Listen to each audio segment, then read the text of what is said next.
Hello everyone, एक बार आपका फिर से स्वागत है हमारे यूट्यूब चैनल संस्कृत पॉइंट पर। आज हम करेंगे यूजीसी नेट और जेआरएफ जो हमारा आ रहा है उसके लिए महत्वपूर्ण प्रश्न। ठीक है, चलिए प्रारंभ करते हैं और उनको थोड़ा डीपली समझने की कोशिश करेंगे ताकि कोई भी हमारे पास संशय ना रहे। ठीक है, चलिए प्रारंभ करते हैं। पहला जो हमारा प्रश्न है वह है असाधारण धर्म कस्य लक्षणम।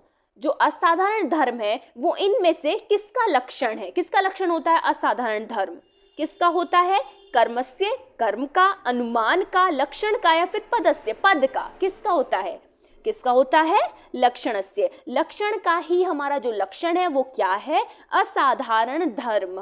अर्थात जो असाधारण धर्म है वही हमारे लक्षण का लक्षण है। ठीक है, नेक्स्ट देखते हैं। नेक्स्ट क्वेश्चन है हमारा जातुकर्णी पुत्रः भवति। अर्थात जातुकर्णी पुत्र है, जातुकर्णी के पुत्र हैं। कौन है इनमें से जो जातुकर्णी के पुत्र है? या फिर आपको पता हो कि इनमें से किसकी माता का नाम जातुकर्णी है? भारवी, भवभूति, माघ या भास? सही उत्तर क्या होगा हमारा इसका?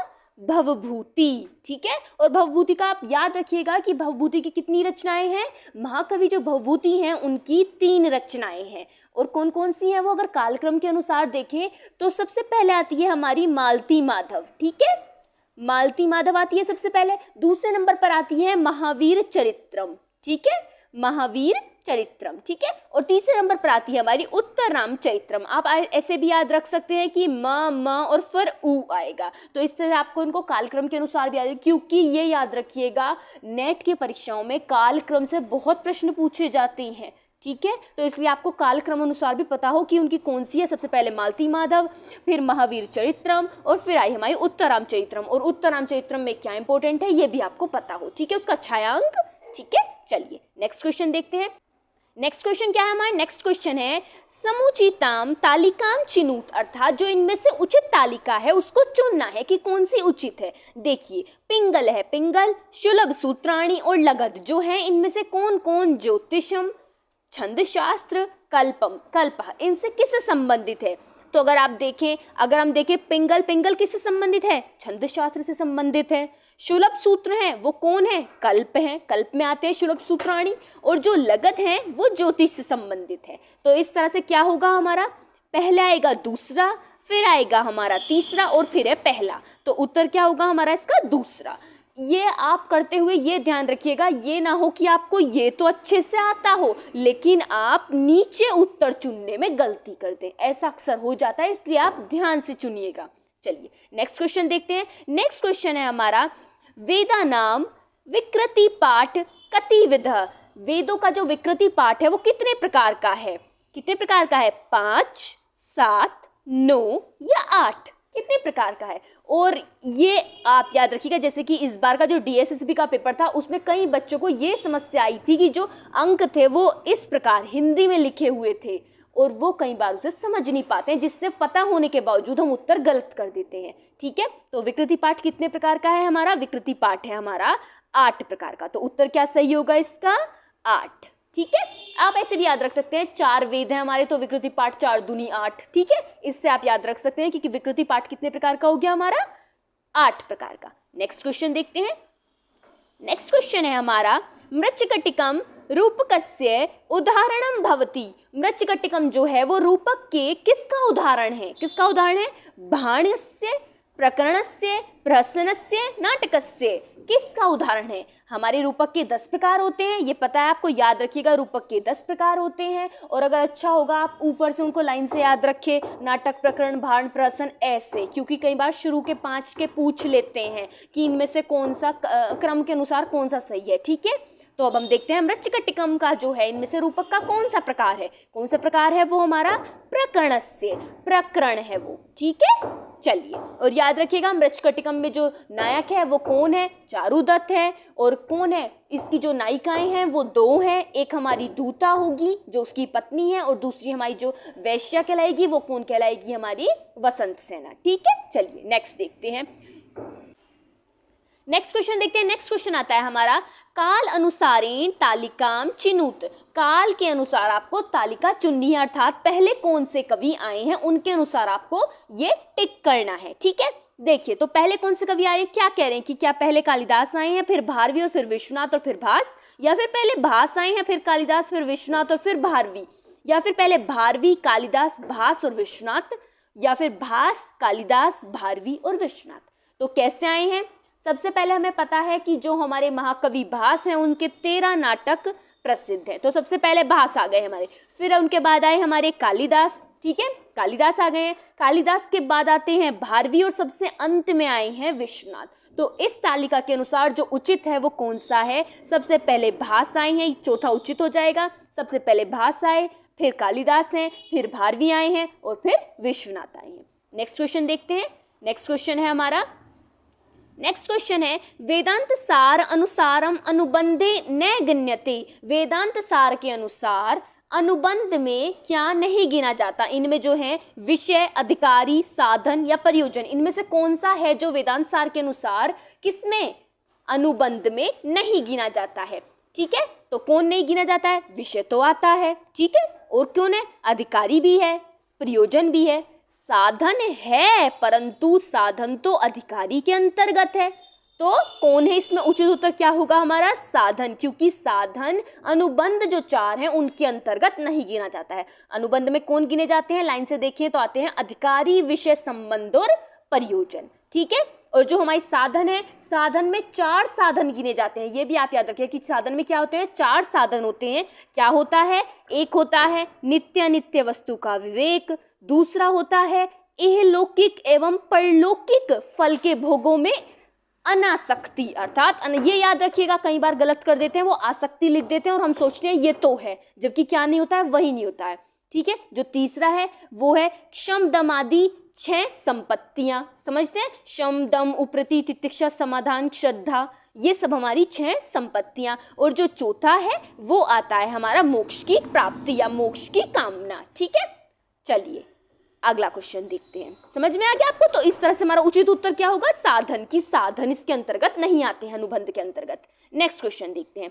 नेक्स्ट क्वेश्चन है हमारा एषु रामायणम आश्रितम न भवति। इनमें से कौन सा रामायण पर आश्रित नहीं है, चलिए देखते हैं कौन सा नहीं है। उत्तरामचरित्रम नहीं है, पंचरात्रम नहीं है, अनर्ग राघवम नहीं है, या फिर जानकी हरणम नहीं है। कौन सा नहीं है, देखिए अगर वैसे इसके जो ऑप्शन है वो बहुत आसान से हैं, अगर हम देखें तो ऐसे ही पता चल जाता है। उत्तर रामचरित्रम राम आ रहा है तो ये भी रामायण से होगा, अनर्ग राघवम राघव आ रहा है तो ये भी रामायण से होगा, जानकी हरणम जानकी आ रहा है तो हमारी जानकी माता सीता माता को हम जानकी कहते हैं तो वो भी आ रहा है। इसका उत्तर तो ऐसे ही पता चल रहा है कि क्या है, पंचरात्रम जो है किससे, रामायण पर आश्रित काव्य नहीं है, क्योंकि पंचरात्रम किससे है, ये महाभारत से है, ठीक है। चलिए नेक्स्ट देखते हैं। नेक्स्ट क्वेश्चन है हमारा दश रूपक मते, नेक्स्ट क्वेश्चन देखते हैं। नेक्स्ट क्वेश्चन है हमारा दश रूपक मते मुख संधे अंगानी भवती। दश रूपक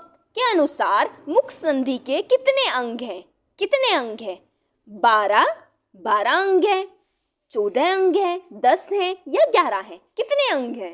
तो मुख संधि के हमारे कितने अंग हैं, मुख संधि के अंग हैं हमारे 12। तो आप देखिए अगर हम देखें पहले नंबर पर आती है हमारी मुख संधि, उसके कितने हो गए हैं, 12 हो गए हैं, 12 अंग। प्रतिमुख संधि है जो दूसरे नंबर पर, उसके कितने होते हैं, 13 अंग, याद रखिएगा आप। फिर तीसरे नंबर पर आती है हमारी गर्भ संधि, उसके कितने होते हैं, उसके फिर 12 अंक हैं, ठीक है। उसके बाद चौथे नंबर पर आती है हमारी अवमर्श संधि, अवमर्श संधि के फिर 13 हैं। और अंत में आती है हमारी निर्वहन संधि, निर्वहन संधि के कितने होते हैं, निर्वहन संधि के 14 हैं। अगर आप देखें तो आप ऐसे भी याद रख सकते हैं, अगर आपको लाइन से याद है संधि के नाम कि सबसे पहले आते हैं, उसके 12 हैं, फिर 13 हैं, फिर 12, फिर 13 और फिर अंत में 14। ऐसे आपको 5 संधियों के नाम याद रहेंगे। 5 संधि के क्या नाम है, मुख संधि, प्रतिमुख संधि, गर्भ संधि, अवमर्श और निर्वहन संधि, ठीक है। चलिए नेक्स्ट क्वेश्चन देखते हैं। नेक्स्ट क्वेश्चन क्या है हमारा, वेदांत सार अनुसारम व्यष्टि उपहितम चैतन्यम उच्यते। व्यष्टि से जो उपहित चैतन्य है वो क्या कहलाता है। अगर आपने शॉर्ट्स वीडियो देखी होंगी हमारी तो उसमें आपको पता होगा क्या कहलाता है। क्या कहलाता है, ईश्वर, प्राज्ञ, ज्ञान या ओंकार, क्या कहलाता है। ओंकार का तो वेदांत सार में कहीं पे वर्णन ही नहीं है। ओंकार किस में आता है, ओंकार आता है हमारा, ओंकार का वर्णन किसमें होता है, ओंकार का वर्णन तो पतंजलि के योग दर्शन में आता है ओंकार, ठीक है। तो उत्तर सही क्या होगा इसका, उत्तर है हमारा इसका प्राज्ञ है। प्राज्ञ क्या कहलाता है? व्यष्टि से जो उपहित चैतन्य है उसको क्या कहते हैं? प्राज्ञ। ठीक है, नेक्स्ट क्वेश्चन देखते हैं। नेक्स्ट क्वेश्चन है हमारा, अभिज्ञान शाकुंतले दुष्यंतस्य पुरोहित भवति। अभिज्ञान शाकुंतलम में दुष्यंत के पुरोहित कौन है? कौन है? सोमरात, कात्यायन, इंद्र या फिर वरुण? कौन है इनमें से दुष्यंत के पुरोहित? कौन है इनमें से? कात्यायन तो नहीं है, इंद्र भी नहीं है, इंद्र का तो वर्णन होता है लेकिन इंद्र प्रत्यक्ष रूप में नहीं दिखते हैं वहां पर। वरुण तो है ही नहीं कहीं पर भी अभिज्ञान शाकुंतलम में, तो उत्तर सही क्या होगा उसका? सोमरात। ठीक है, सोमरात कौन है? दुष्यंत के पुरोहित हैं अभिज्ञान शाकुंतलम में। नेक्स्ट क्वेश्चन देखते हैं। नेक्स्ट क्वेश्चन है हमारा, स न पितेव सूनवे अग्नि सुपान्यो भव। पंक्ति अस्ति, किस में? जो ये हमारी पंक्ति है वो किस में वर्णित है? विष्णु सूक्त में, इंद्र सूक्त में, अग्नि सूक्त में या फिर पृथ्वी सूक्त में? किस में वर्णित है हमारी जो ये पंक्ति है? ये पंक्ति किससे ली गई है? अग्नि सूक्त से। ठीक है, नेक्स्ट देखते हैं। नेक्स्ट क्वेश्चन है हमारा, वेदांत सार अनुसारम सूक्ष्म शरीरणी अवयवानि भवन्ति। वेदांत सार के अनुसार सूक्ष्म शरीर के अवयव कितने हैं? ठीक है, अष्टादश अवयवानि, एकादश, एकोनविंशति, सप्तदश। 18 है, एकादश 11 है, एकोनविंशति जिसमें एक नहीं है, विंशति में से एक नहीं है अर्थात 19, 20 में से एक नहीं है तो हमारे 19, सप्तदश अर्थात 17। कितने हैं अवयव? सूक्ष्म शरीर के कितने अवयव हैं? सूक्ष्म शरीर के कितने अवयव हैं? सप्तदश अवयव। नेक्स्ट क्वेश्चन है हमारा, साहित्य दर्पण अनुसारेण एषु रूपक मध्य गणनम न भवति। साहित्य दर्पण के अनुसार एषु इनमें से किस में रूपक के मध्य में गणना नहीं होती है? इन जो साहित्य दर्पण है उसके अनुसार जो उन्होंने 10 रूपक बताए हैं, निम्नलिखित में से कौन से की उसके अंतर्गत गणना नहीं होती है? नाटिकाया, नाटिका की, प्रकरण की, भाण की या फिर नाटक की? किसकी नहीं होती है? प्रकरण है, भाण है और नाटक भी है। किसकी नहीं होती है? नाटिकाया। नाटिका जो है वो 10 रूपक के अंतर्गत, जो हमारे 10 रूपक हैं उनके अंतर्गत नहीं आती है। नेक्स्ट क्वेश्चन है हमारा, विश्वनाथ मते हास्यम कति विधम भवति। विश्वनाथ के मत में जो हास्य है वो कितने प्रकार का है? कितने प्रकार का है? पंचविधम है, नवविधम है, षड्विधम है या 10 विधम है? 5 प्रकार का है, 9 प्रकार का है, 6 का है या 10 का है? कितने प्रकार का है? षड्विधम, 6 प्रकार का है। ठीक है, नेक्स्ट देखते हैं। नेक्स्ट क्वेश्चन है हमारा, महत अस्ति। महत कौन है इनमें से? प्रकृति, प्रकृति विकृति, पुरुष या फिर विकृति? इनमें से कौन जो है वो महत कहलाता है? महत कौन है हमारा? प्रकृति विकृति। जो प्रकृति विकृति है वो महत है, याद रखिएगा आप। पुरुष तो महत में आता ही नहीं है, पुरुष तो बिल्कुल ही अलग है। पुरुष क्या है? ना प्रकृति है ना विकृति है, पुरुष अलग ही है, स्वतंत्र है पुरुष। जबकि हमारी प्रकृति जो है वो अलग है और जो विकृतियां हैं वो अलग है। प्रकृति विकृति जो महत आता है हमारा वो किसके अंतर्गत आता है? प्रकृति विकृति के अंतर्गत आता है। नेक्स्ट क्वेश्चन देखते हैं। नेक्स्ट क्वेश्चन है हमारा, नेक्स्ट क्वेश्चन है, शिशुपालवध महाकाव्य से प्रथम सर्गस्य नाम भवति। शिशुपालवध जो महाकाव्य है उसके प्रथम सर्ग का क्या नाम है? क्या नाम है? कृष्ण नारद संभाषणम, नारद आगमन, कृष्ण नारद मिलन या नारदस्य संदेशम? क्या है बताइए आप। अगर आपने शिशुपाल वध का पहला सर्ग पढ़ा है तो आपको पता होगा क्या है। नहीं भी पता है, कई बार हम नई अंक का नाम नहीं देखते हैं क्या है, लेकिन जो उसमें चल रहा है उसके अनुसार हम समझ सकते हैं कि क्या है। ठीक है, तो देखिए, नारदस्य संदेशम, नारद संदेश लेकर आए हैं लेकिन अपना संदेश लेकर थोड़ा ही आए हैं, तो ये तो नहीं है। ठीक है, कृष्ण नारद मिलन ये भी नहीं है। ठीक है, नारद आगमन ये भी नहीं है। उचित उत्तर क्या है? कृष्ण नारद संभाषणम। कृष्ण नारद संभाषणम हमारा जो है उत्तर सही है। ठीक है, चलिए नेक्स्ट क्वेश्चन देखते हैं। नेक्स्ट क्वेश्चन है हमारा, महाकवि कालिदास से रचना नास्ति। जो निम्नलिखित रचनाएं लिखी हुई हैं इनमें से कौन सी रचना महाकवि कालिदास की नहीं है?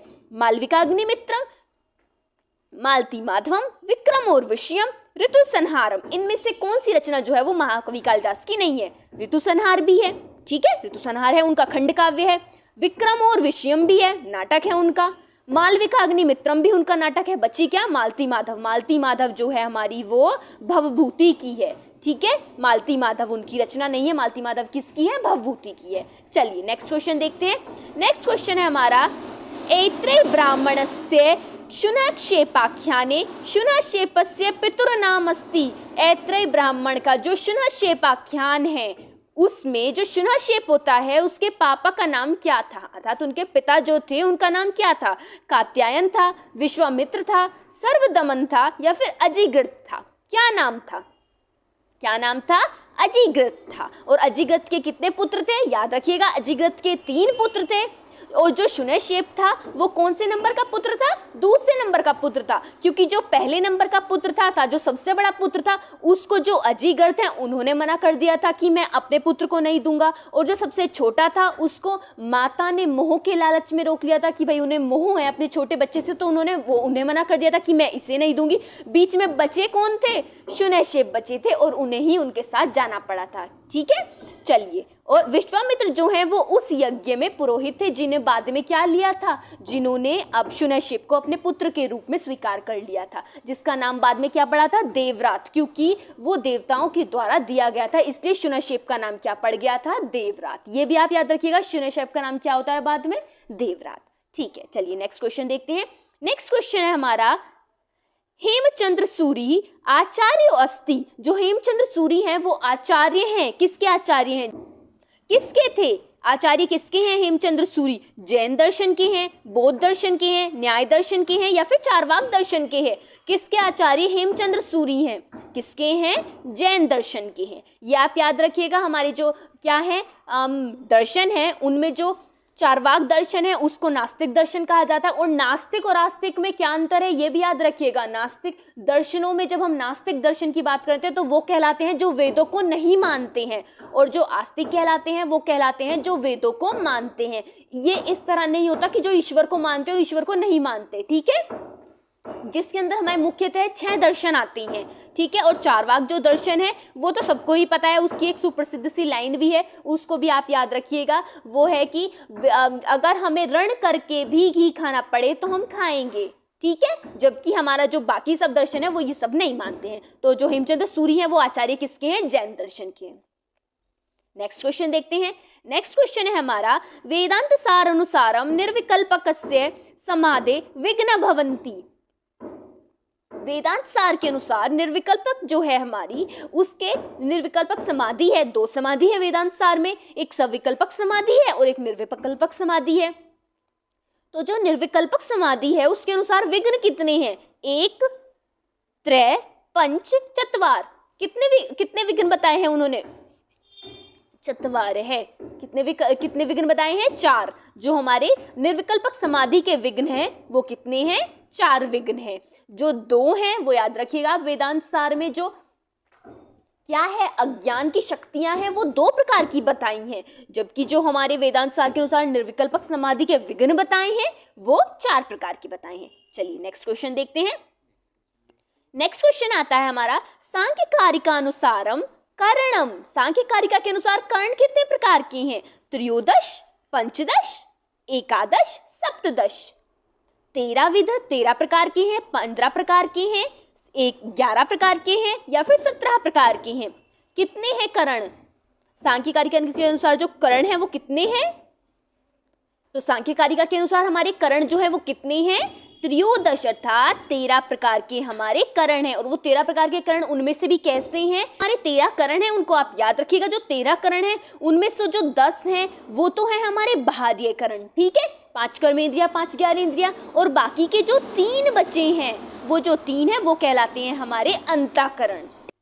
नेक्स्ट क्वेश्चन देखते हैं। नेक्स्ट क्वेश्चन हमारा, ऋग्वेद प्रतिशाख्यानुसारेण रक्त संज्ञक वर्ण भवन्ति। ऋग्वेद प्रार्थ्य शाख्य जो है, ऋग्वेद प्रार्थ्य शाख्य है, उसके अनुसार रक्त संज्ञक वर्ण कौन से हैं, सौष्म वर्ण है, अघोष वर्ण है, संध्याक्षरम है या अनुनासिक वर्ण है। रक्त संज्ञक जो होते हैं वो कौन होते हैं, रक्त संज्ञक अनुनासिक वर्ण होते हैं। ठीक है, नेक्स्ट क्वेश्चन देखते हैं। नेक्स्ट क्वेश्चन है हमारा, एषु किम रामायणम आश्रित भवति। इनमें से कौन सा रामायण पर आश्रित है। अभी हमने पहले क्वेश्चन किया था, क्या किया था, कौन सा रामायण पर आश्रित नहीं है। अब जो कर रहे हैं हम वो कर रहे हैं रामायण पर आश्रित कौन है, पंचरात्रम, रघुवंशम, किरातार्जुनीयम या फिर नलचंपू? कौन सा है जो रामायण पर आश्रित है? कौन सा है? अब भी पता चल रहा है, देखा जाए तो रघुवंशम, रघु हमारे राम जी का वर्णन हो रहा है, तो रघुवंशम जो है वो किस पर? रामायण पर आश्रित है। ठीक है, और ये याद रखिएगा आप, जो किरातार्जुनीयम है वो महाभारत पर है, नलचंपू है वो भी महाभारत पर है, और पंचरात्रम भी हमारा महाभारत पर है। पंचरात्रम जो है वो महाकवि भास द्वारा रचित है, किरातार्जुनीयम महाकवि भारवी द्वारा है, और नलचंपू श्री हर्ष द्वारा रचित है। ठीक है, चलिए नेक्स्ट देखते हैं। नेक्स्ट क्वेश्चन है हमारा, सर्वदौ वेदस्य अंग्रेजी भाषायाम अनुवादः कृत। सारे वेदों का अंग्रेजी में जो अनुवाद किया है वो किसने किया है? मैक्स मूलर ने किया है, विल्सेन ने किया है, जेकोबी ने किया है, या एम विंटरजन ने किया है? किसने किया है सारे वेदों का किसमें अंग्रेजी में अनुवाद किसने किया है? विल्सेन ने किया है।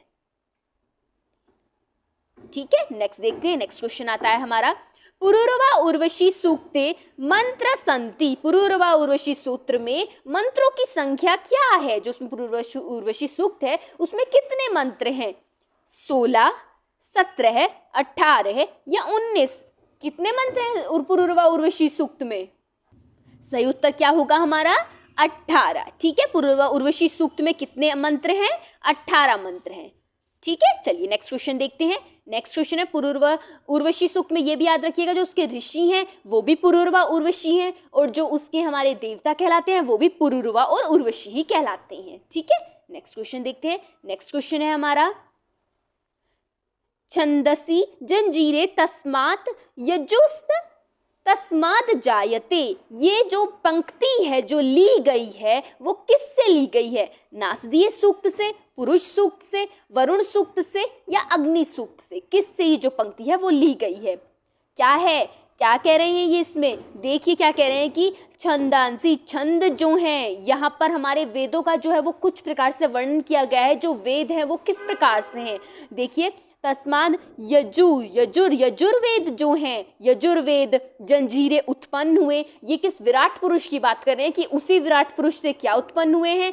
छंद। छंद किस में होते हैं? सामवेद में। सामवेद उत्पन्न हुआ है, तस्मात उसी से हमारा यजुर्वेद उत्पन्न हुआ है। ठीक है, ऐसे ही ये पूरा का पूरा जो मंत्र है वो चलता है। तो ये किससे लिया गया है? पुरुष सूक्त से लिया गया है। और अगर आपसे पूछा जाए कि विराट पुरुष का वर्णन किस सूक्त में है, तो ये भी आप याद रखिएगा, पुरुष सूक्त में ही विराट पुरुष का वर्णन है। और किसका है ये? हमारा 10-90 ये सूक्त है, अर्थात ये ऋग्वेद के 10वें मंडल का 90वां सूक्त है। कौन सा? पुरुष सूक्त। ठीक है, चलिए नेक्स्ट देखते हैं। नेक्स्ट क्वेश्चन है हमारा, नेक्स्ट क्वेश्चन है, षडंग अंध्वांध षडवांग अंध कस्य संबंध भवति। ये जो हमारा एक पद दिया गया है इसका संबंध किससे है? किससे है? प्रकृति विकृति से है, प्रकृति विकृति से है, प्रकृति पुरुषयो प्रकृति पुरुष से है, कोपी ने अर्थात कोपी इनमें से किसी से नहीं है।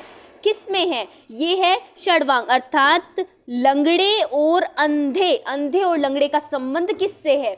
जो अंधे और लंगड़े का संबंध है, इस प्रकार का संबंध किसका है? इनमें से किसका है? प्रकृति और पुरुष का अंधे और लंगड़े के समान संबंध होता है। ठीक है, ये आप याद रखिएगा। चलिए नेक्स्ट क्वेश्चन देखते हैं। नेक्स्ट क्वेश्चन है हमारा, लाट्यायन श्रोत्र सूत्रम संबंध अस्ति। जो लाट्यायन श्रोत्र सूत्र है उसका संबंध किससे है? ऋग्वेद से है, यजुर्वेद से है, सामवेद से है या अथर्ववेद से है? किस वेद से है? देखिए, अगर देखें तो हमारे ऋग्वेद के तो सिर्फ 2 ही श्रोत्र सूत्र मिलते हैं। कौन कौन से हैं?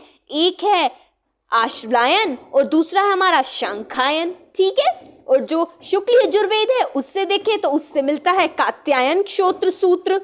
ठीक है, और जो हमारा कृष्ण यजुर्वेद है उससे मिलते हैं बोधपायन और आप्त स्तंभ। हिरण्यक भी मिलता है उससे, हिरण्यकेशी, व्याख्यानस भी है और भारद्वाज भी है और मानव भी है। तो जो ये इतने सारे हैं, मतलब जो 6 मिलते हैं वो मिलते हैं हमारे किससे?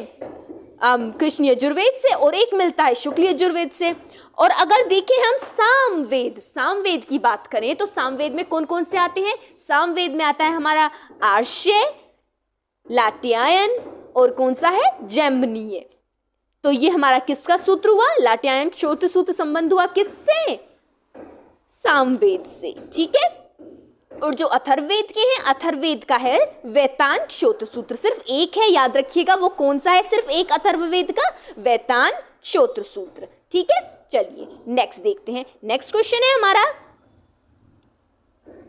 षड्विश ब्राह्मणम इति ग्रंथ ससंबंध अस्ति। जो षड्विश ब्राह्मण है उसका उस ग्रंथ का संबंध किसके साथ है? ऋग्वेद से है, यजुर्वेद से है, सामवेद से है या फिर अथर्ववेद से? किससे है?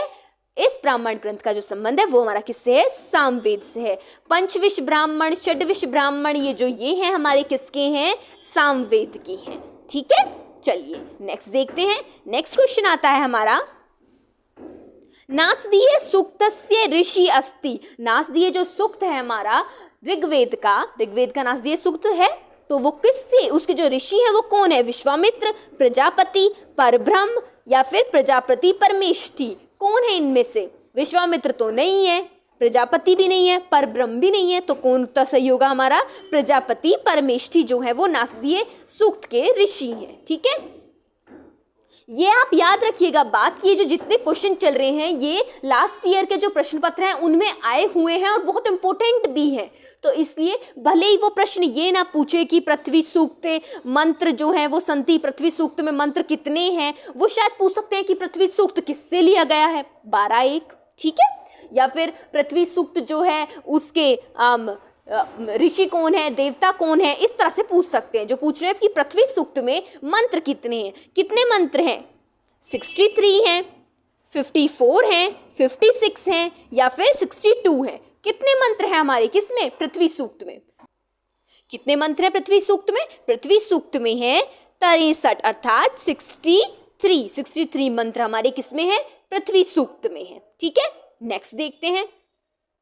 नेक्स्ट क्वेश्चन है हमारा, नैगम कांडम कस्मिन ग्रंथे वर्तते। नैगम कांड जो है वो किस ग्रंथ से वर्णित है? किस ग्रंथ में है? क्या है? निरुक्त में है, रामायण में है, महाभारत में है या मांडुक्योपनिषद में है? नैगम कांड किस में है? नैगम कांड है हमारा रामायण में। तो 7 कांड में से किसी भी कांड का नाम नैगम कांड नहीं है, तो रामायण में तो है ही नहीं। महाभारत में क्या चलते हैं? महाभारत में है लेकिन 18 पर्व हैं, तो कांड का तो उसमें भी कोई वर्णन नहीं है। तो ये उत्तर जो सही है हमारा, मांडुक्य उपनिषद में भी नहीं है, तो उत्तर जो सही है वो है हमारा निरुक्त। निरुक्त में जो है वो नैगम कांड है। निरुक्त में। ठीक है। निरुक्त में कितने कांड है ये आप याद रखिएगा। निरुक्त में कितने कांड है? निरुक्त में 3 कांड है। जो सबसे पहला कांड है वो क्या कहलाता है हमारा? निघंटु कांड। क्या कहलाता है? निघंटु कांड। जो दूसरा है वो कहलाता है हमारा नैगम कांड, ये वाला जो था नैगम कांड। ठीक है। और जो तीसरा आता है वो आता है हमारा दैवत कांड। तो 3 कांड हो गए। कौन से? निघंटु, नैगम और दैवत कांड। ठीक है। ये आप याद रखिएगा। और निरुक्त जो वर्ण विषय है वो भी आप याद रखिएगा। जो निरुक्त का वर्ण विषय है वो क्या होता है? वैदिक पदों का व्युत्पत्ति करना। वैदिक पद जो हैं उनकी व्युत्पत्ति करना जो है वो क्या कहलाता है हमारा? निघंटु का वर्ण विषय है। और एक और बात आप याद रखिएगा कि जो निरुक्त है, निरुक्त के जो प्राचीन आचार्य हैं या फिर क्या कहेंगे हम, जो निरुक्तकार हैं वो कौन कहलाते हैं? निरुक्तकार कौन है हमारे? यास्क हैं। आचार्य यास्क हमारे निरुक्तकार कहलाते हैं। ठीक है। और यही इंपॉर्टेंट है। और निरुक्त में एक इम्पोर्टेंट चीज़ आती है वो पूछ लेते हैं, वो है हमारे नाम, आख्यात, उपसर्ग और निपात। ये भी पूछते हैं चारों। और इनका क्रम क्या है कि पहले नाम आया फिर उपसर्ग आए, नाम आख्यात आया फिर उपसर्ग आया और फिर निपात आया। नाम क्या है? सत्व प्रधानानि नामानि। ये नाम, आख्यात, उपसर्ग और निपात, इस प्रकार से आप जो ये सब है निघंटु के मेन इंपॉर्टेंट जो हैं उनको याद रखिएगा। और आख्यात क्या है? भाव प्रधान आख्यात। ठीक है। ये सब आप याद रखिएगा। एक और चीज, एक पूछते हैं कि वो भाव कितने प्रकार के होते हैं? भाव के कितने प्रकार हैं? तो याद रखिएगा भाव 6 प्रकार के होते हैं। कितने प्रकार के हैं भाव? भाव 6 हैं। और उनका कुछ क्रम भी याद रखिएगा कि सबसे पहला आता है जायते, फिर आता है अस्ति, फिर आता है विपरिणते, फिर आता है हमारा वर्धते, फिर आता है उपक्षीयते और फिर आता है विनिश्यति। ये हमारे जो 6 हैं वो हमारे क्या कहलाते हैं? निरुक्त में भाव जो हैं वो 6 भाव कहलाते हैं। ठीक है। और निरुक्त के जो प्राचीन आचार्य वो कौन है? गागर्य। गागर्य जो है वो निरुक्त के प्राचीन आचार्य हैं, गागर्य, ठीक है। और जो व्याकरण के प्राचीन आचार्य हैं वो कौन है? शाकटायन। शाकटायन, ठीक है। जो शाकटायन है वो व्याकरण के प्राचीन आचार्य हैं और जो निरुक्त के प्राचीन आचार्य वो हमारे हैं गागर्य, ठीक है। नेक्स्ट क्वेश्चन देखते हैं। नेक्स्ट क्वेश्चन है हमारा इत्यद्भुत लक्षणे इति सूत्रस्योदाहरणम भवति। जो हमारा ये एक लक्षण है, इसमें पूछा, ये जो एक हमारा एक परिभाषा कहेंगे, हम एक सूत्र कहेंगे, जो एक सूत्र है उसका इनमें से उदाहरण कौन सा है? अधिहरि, निर्मक्षिकम, अधिवस्ति वैकुंठम हरि, ठीक है, या फिर जटाभि तपस है। क्या है? इत्यद्भुत लक्षणे। इत्यद्भुत लक्षण इसका मतलब होता है जो लक्षण से ही हमें प्राप्त पता चल जाए, जहाँ लक्षण का वर्णन हो, किसी प्राणी के जो लक्षण बताए जा रहे हो वो हमारा क्या कहलाता है? वो उसमें हमारी ये हमारा इत्यद्भुत लक्षण है। तो वही पूछ रहे हैं कि वो इसका उदाहरण क्या है? इसका उदाहरण क्या है? अधिहरि, अधिहरि नहीं होगा, निर्मक्षिकम भी नहीं है, और क्या है?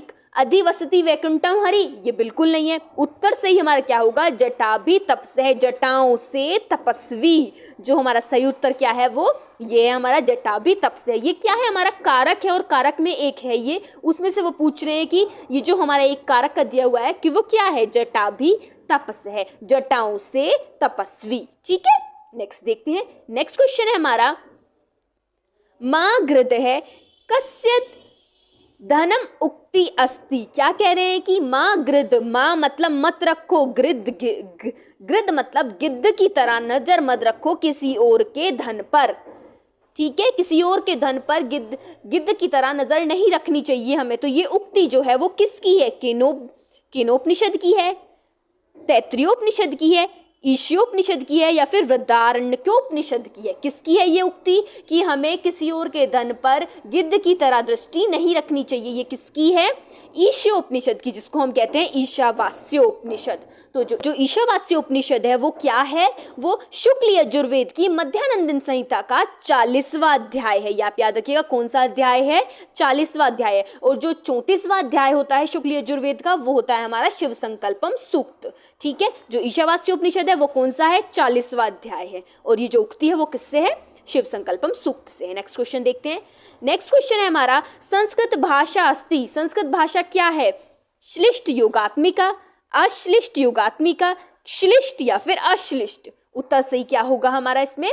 श्लिष्ट योगात्मिका। जो श्लिष्ट योगात्मिका है वो हमारी क्या है? संस्कृत भाषा है। नेक्स्ट क्वेश्चन देखते हैं। नेक्स्ट क्वेश्चन है अर्थ संकोचस्य उदाहरणम अस्ति। अर्थ संकोच ये किसके हैं? ये हमारे यहाँ भाषा विज्ञान से प्रश्न है। तो पूछ रहे हैं कि अर्थ संकोच का उदाहरण है इनमें से क्या है? मृग है, तेल है, कुशल है, या फिर असुर है? अर्थ संकोच का मतलब होता है जिनका पहले अर्थ बहुत बड़ा था लेकिन वो अब संकुचित हो गया है, मतलब छोटा हो गया है। उसका उदाहरण क्या है इनमें से? वो उसका उदाहरण सही क्या है इसमें से? मृग। मृग कैसे है? अब सोचेंगे आप मृग तो हिरनी होता है, नहीं। पहले जो मृग का अर्थ था वो क्या? सारे जो पशु हैं उनके लिए हम मृग प्रयुक्त करते थे, परंतु अब सिर्फ मृग हिरन के लिए रह गया है। तो यहाँ क्या हो गया? इसका अर्थ संकोच हो गया है। तो अर्थ संकोच का उदाहरण क्या है हमारा? मृग है। तेल देखा जाए तो तेल में क्या हुआ है? तेल में हुआ है अर्थ का विस्तार। तो ये किसका है? अर्थ विस्तार का उदाहरण है, अर्थात इसका अर्थ विस्तार हो गया है, ठीक है। पहले तेल किसके लिए प्रयुक्त होता था? पहले तेल प्रयुक्त होता था तिल के तेलों, तिल में से जो तेल निकलता है उसको तेल कहते थे, परंतु अब तेल, नारियल का तेल, तिल का तेल, सरसों का तेल, सबके लिए हम तेल प्रयुक्त कर रहे हैं। जबकि पहले सिर्फ तिलों के तेल, तिल से जो निकलता था द्रव्य, उसके लिए हम तेल प्रयुक्त करते थे, ठीक है।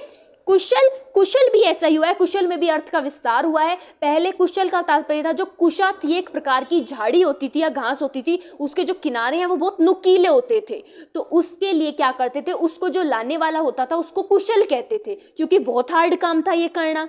परंतु अब अगर देखा जाए तो आप किसी भी कह देंगे ये इस कार्य में कुशल है, ये इस कार्य में कुशल है, ये वीणा बजाने में कुशल है, वो तबला बजाने में कुशल है। तो जो कुशल है वो भी क्या हुआ है? हमारा अर्थ का विस्तार हो गया है। ऐसे ही हमारा असुर है, ठीक है। तो इसका अर्थ संकोच का सही उदाहरण क्या होगा? हमारा मृग है, ठीक है। नेक्स्ट क्वेश्चन देखते हैं। नेक्स्ट क्वेश्चन है हमारा वाल्मीकि रामायण अनुसारम दशरथस्य पुत्रेष्ठ यज्ञ पुरोहित आसीत। वाल्मीकि रामायण के अनुसार दशरथ के पुत्रेष्ठ यज्ञ के पुरोहित कौन थे? ऋष्यशृंग, विश्वामित्र, वाजश्रवस, कोअपीना, इनमें से कोई नहीं। कौन थे? तो वाल्मीकि रामायण के अनुसार दशरथ के पुत्रेष्ठी जो यज्ञ हुआ था उसके जो पुरोहित थे वो कौन थे? ऋष्यशृंग। ये आप याद रखिएगा, ठीक है। नेक्स्ट क्वेश्चन देखते हैं। नेक्स्ट क्वेश्चन है हमारा, केन कविना बौद्ध धर्मस्य प्रचारार्थम काव्यानि लिखितानि। कौन से कवि ने, जो हमारे कवि हैं इनमें से कौन से कवि ने बौद्ध धर्म के प्रचार के अर्थ में काव्य लिखा था? बौद्ध धर्म के प्रचार के लिए जो काव्य लिखा था वो इनमें से किसने लिखा था? ठीक है, किसने लिखा था? भवभूति ने, बाणभट्ट ने, अश्वघोष ने या भास ने? किसने लिखा था? भवभूति की तो अभी हम पीछे 3 रचनाएं पढ़ के ही आए हैं, कौन कौन सी है? ठीक है, उत्तराम चरित्रम, महावीर चरित्रम और मालती माधवम। तो भवभूति ने तो नहीं लिखा, तो भवभूति तो नहीं है हमारे। बाणभट्ट की हमारी है कादम्बरी है, पार्वती परिणय है और मुकुट तड़िका है।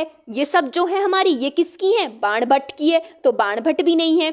भास के 13 नाटक है और 13 नाटकों में से बौद्ध से संबंधित तो कोई भी नहीं है जिसमें बौद्ध का प्रचार हुआ, बौद्ध धर्म का। तो उत्तर सही क्या है हमारा? अश्वघोष जो है उन्होंने क्या लिखा है? बुद्ध चरित्र नाटक लिखा है, जो कि बौद्ध धर्म से बौद्ध धर्म के प्रचारार्थम काव्य, नानी बौद्ध धर्म के प्रचार का काव्य है। ठीक है, तो उत्तर सही क्या होगा इसका? अश्वघोष। ठीक है, नेक्स्ट देखते हैं। नेक्स्ट क्वेश्चन है हमारा, वेदांत सारे अज्ञान से शक्ति के, अज्ञान की शक्ति कितनी है वेदांत सार के अनुसार? 1 है, 2 है, 3 है या 5 है? हमने पहले भी पढ़ा था ज्ञान की शक्तियां कितनी है वेदांत सार के अनुसार? 2 है।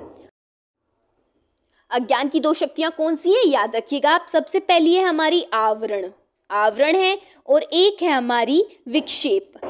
एक हो गई आवरण और एक हो गई हमारी विक्षेप। ये हमारी क्या है? वेदांत सार के अनुसार अज्ञान की शक्तियां हैं। और आवरण क्या होता है? आवरण है कि परमात्मा जीव की दृष्टि से सामने पर्दा डालकर सत्यचित या फिर आनंद स्वरूप जो आत्मा है उसको आवृत करने की जो शक्ति है उसको आवरण कहते हैं। अर्थात जो उस, जैसे कि मान लेते हैं हम एक लघु मेघ का खंड है, वो क्या हुआ, उसके आगे क्या हो गए? बादल आ गए हैं। ठीक है, जो वो है हमारा लघु मेघ का खंड, वो बादल है, वो क्या हुआ? एक बहुत, अपना जो सूरज है, सूरज तो बहुत बड़ा है, उसके सामने जो आ गए हैं, तो क्या हुआ है? वो हमें दिखाई देना बंद हो गया है।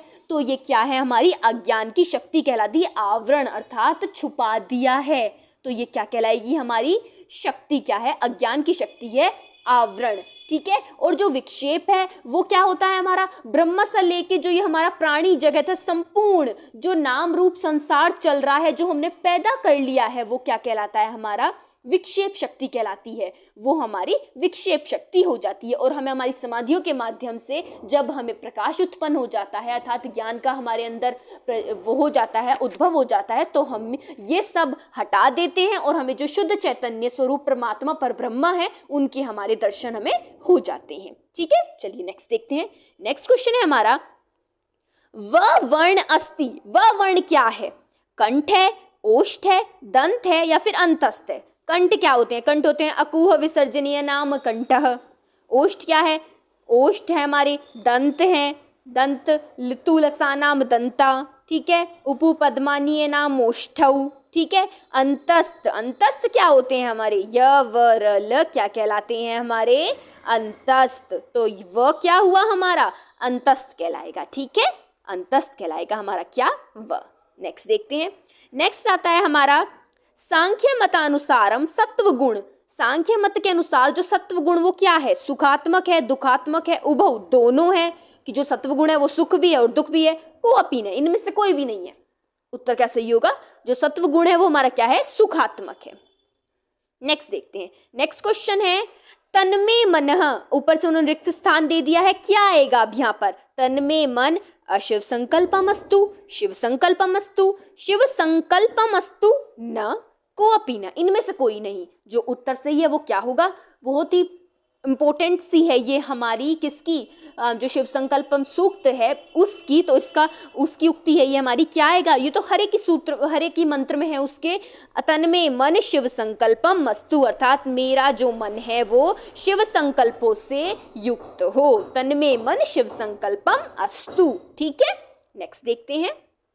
और हमने बात भी की थी, जो शिव संकल्पम सूक्त है वो कौन सा है, यजुर्वेद का कौन सा है, वो 34वां अध्याय है।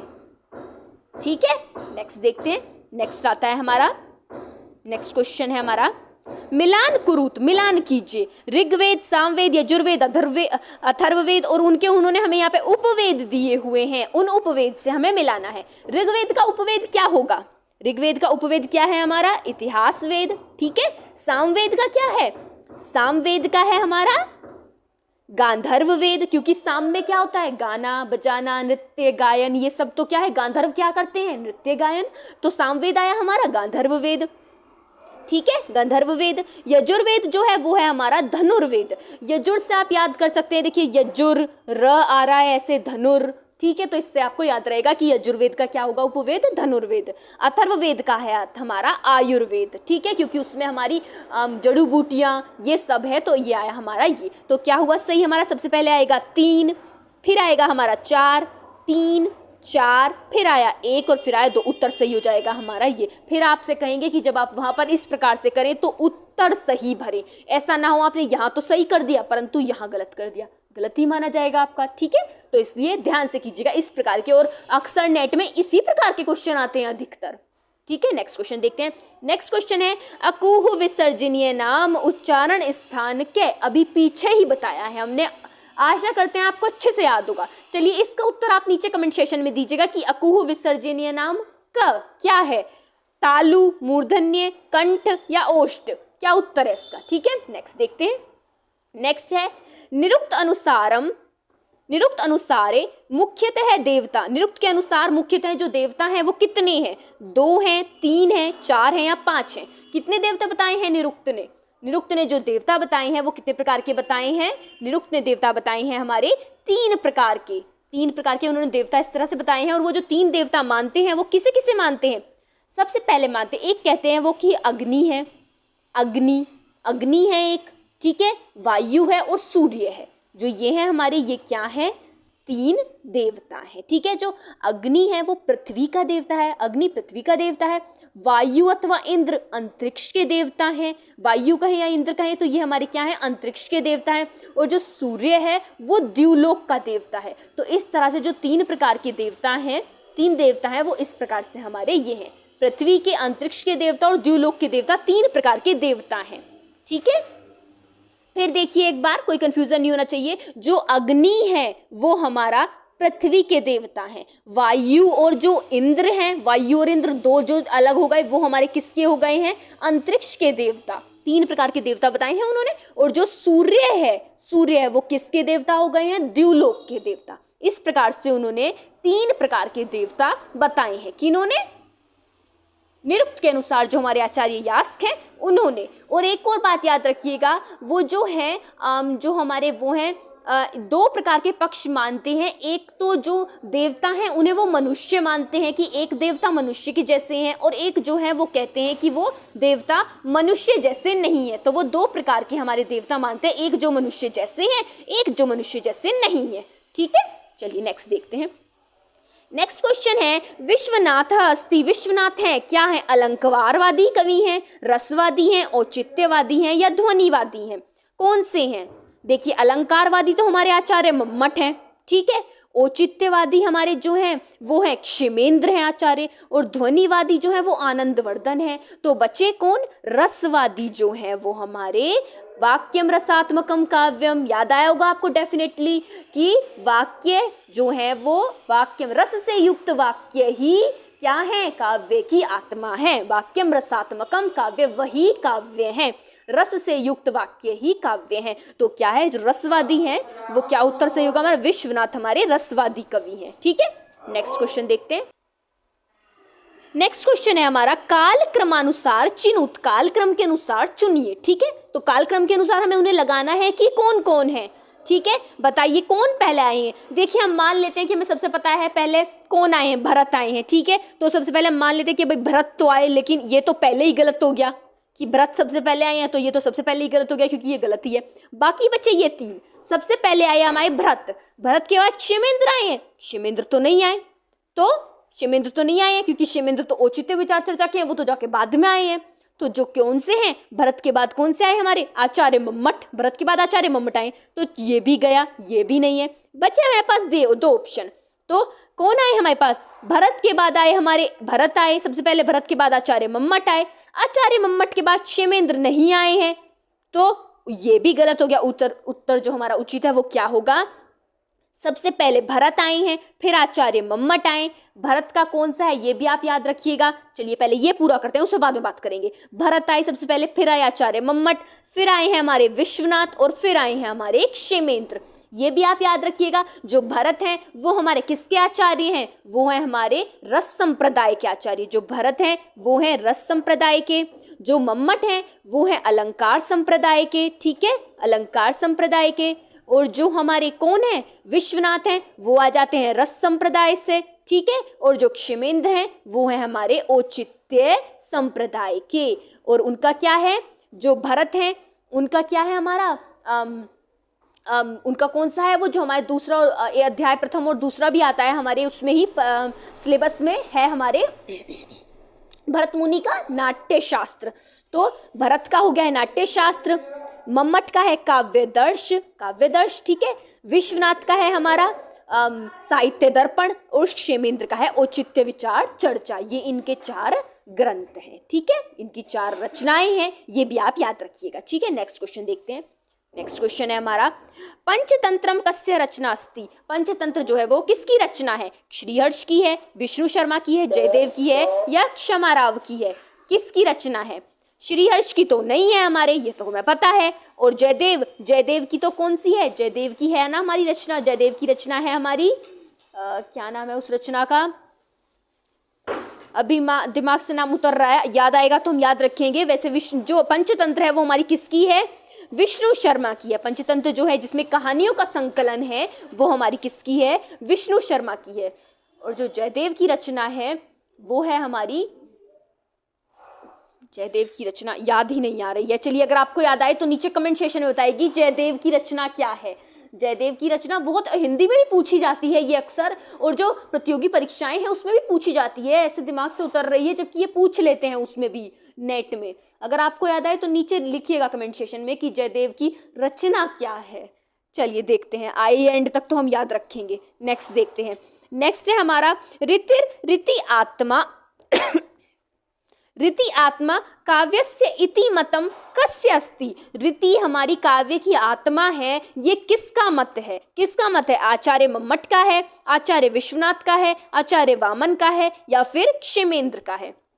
जो रीति को आत्मा बताया है, या फिर हम कहेंगे रीति संप्रदाय के वो कवि हैं, तो वो कौन है, वो है हमारे आचार्य वामन। आचार्य वामन ने क्या बताया है, रीति को काव्य की आत्मा बताया है। आचार्य मम्मट ने हमने पहले ही बात की है, विश्वनाथ ने रस को बताया है, आचार्य मम्मट कहते हैं कि अलंकार है, और क्षेमेंद्र जो है वो कहते हैं औचित्य है जो कि काव्य की आत्मा है। आनंदवर्धन है वो ध्वनि को बताते हैं कि ध्वनि है। आज के लिए हम प्रश्न इतने ही रखते हैं। आशा करते हैं आपको सभी प्रश्न अच्छे समझ में आ गए होंगे। कोई भी कहीं पर भी छोटी बड़ी जो भी समस्या हो आप नीचे निसंकोच कमेंट सेक्शन में पूछ सकते हैं। चाहे तो आप हमारे टेलीग्राम ग्रुप संस्कृत पॉइंट जो है उससे भी जुड़ सकते हैं। ठीक है, वहां भी आप अपनी समस्याएं रख सकते हैं। ऐसी ही नई नई वीडियोस के लिए आप हमारे साथ जुड़े रहिए, और परीक्षाओं के लिए आपको बहुत बहुत शुभकामनाएं। हमसे जुड़े रहने के लिए आपका बहुत बहुत धन्यवाद।